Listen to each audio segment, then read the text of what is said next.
Сәлем, Шамшырақ каналына қош келдіңіз. Есімім Нұрбақыт, 27 айлық баланың анасымын. Егер балаңыз тағамды талғап жейтін болса, осы видео сізге пайдалы болады. Ары қарай көре беруді жалғастырыңыз.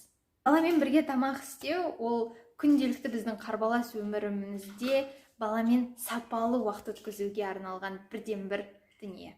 Яғни күнделікті өміріңізде бітпейтін шаруалардан сіз балаға көңіл бөле алмай жүрсеңіз, оны қатты сағынып жүрсеңіз, тамақ жасау арқылы сіз балаңызбен қатынасыңызды орната аласыз.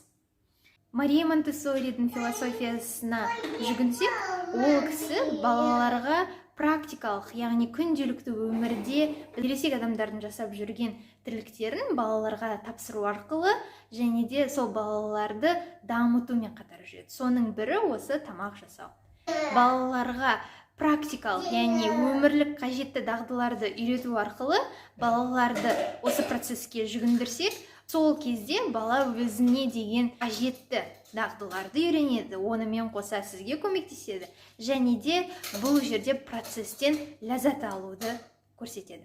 Баламен бірге тамақ жасау, баламен бірге сапалы уақыт өткізуге мүмкіндік береді. Яғни бұл жерде тамақ жасаудың көптеген пайдасын алға қоя аламыз. Оның біріншісі, күнделікті біз тамақ жемей қалмай қалатын күндер болмайды. Сондықтан баламен бірге тамақ істеу арқылы және де баламен бірге тамақ істеуді сапалы уақыт өткізуге арнау арқылы біз екі қоянды бір оқпен атамыз.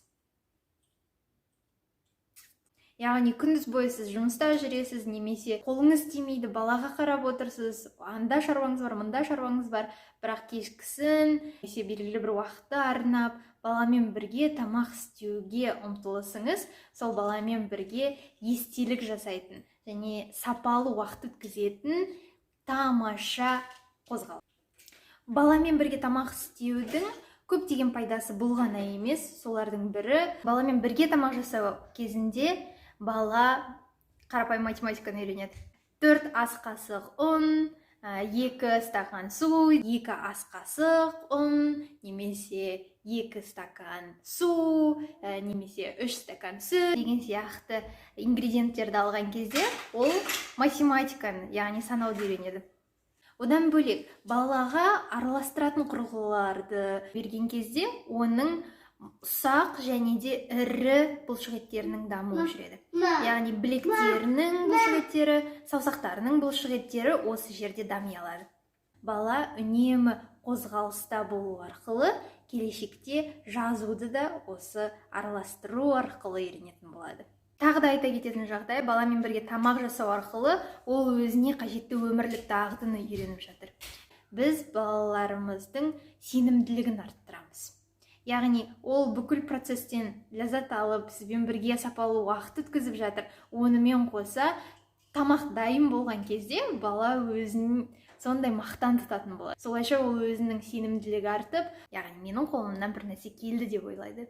Сәйкесінше сіз де балаңызды мақтан тұтасыз әрине. Келешекте өзіне өзі қызмет ете алатын, яғни бүкіл нәрсені өзі жасай алатын ересек адамға айнала алады. Жалпы алғанда өзіндік ерекшеліктері бар бала болып өседі. Тағы да айта кететін жағдай, бұл жерде баламен бірге сапалы уақыт өткізуге, яғни процеске сіз көңіл бөлесіз де, шашылып жатқан ұнға, дұрыстап жасалынбаған белгілі бір затқа, нәрсеге өзіңіздің көңіліңізді аудармайсыз. Бұл жерде тек қана баламен сапалы уақыт өткізіп жатқаныңызды және де сол процестен бала екеуіңіз естелік жасап жатқандарыңызды жадтарыңызда ұстайсыз.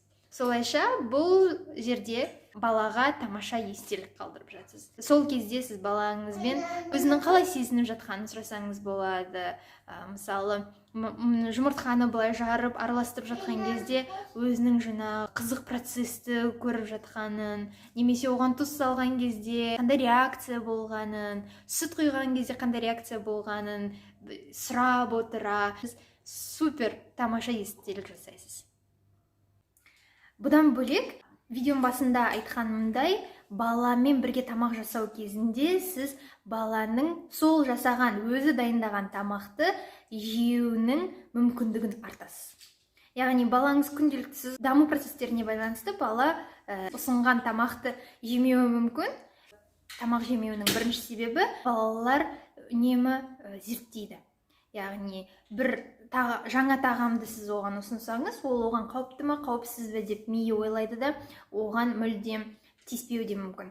Балалардың тағы да талғап жеуінің себебі, жалпы балалар үнемі олар өздері қанша мөлшерде жейтінін, не жейтінін өздері таңдай алады. Сондықтан да олар белгілі бір тағамдарды белгілі бір күндері жемеуі де мүмкін. Ал сіз баламен бірге тамақ жасаған кезде, сол тамақты баланың жеуінің мүмкіндігі артады. Яғни ол әрекеттесіп жатыр сол тағаммен, сол тағамды өзі дайындады, және де сол тағамды өзі жей алады деген сөз. Сіз талғампаз балаңызды тамақтандыруға да мүмкіндігіңіз артады.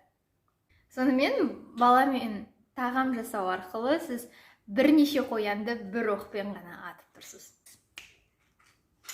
Баламен бірге тағам жасаудың ең маңыздысы бұл жерде сіз процеске көп көңіл бөлесіз.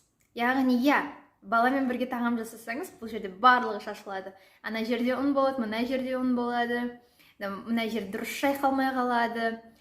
Әрине, сондай болады. Өйткені бала үйреніп жатыр. Небәрі 2 жас, 3 жас ғана баладан не сұраймыз, дұрыс қой. Сондықтан да бала бұл жерде тәжірибе ала отыра, үйрене отыра, сізбен бірге процестен ләззат алады да, сіз де солай жасағаныңыз дұрыс. Яғни сіз көңіліңізді процеске бөлесіз. Шашылып жатқан дүниеге көңіл аудармауға тырыссаңыз, сапалы уақыт өткізе аласыз. Және де естелік жасауға ұмтылыңыз.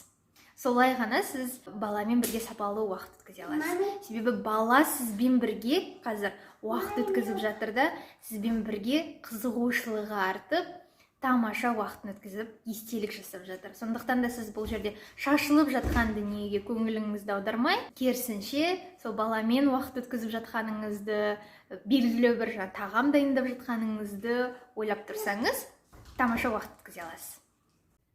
Видеоны пайдалы деп есептесеңіз, лайк басуды, каналға тіркелуді ұмытпаңыз. Кездескенше!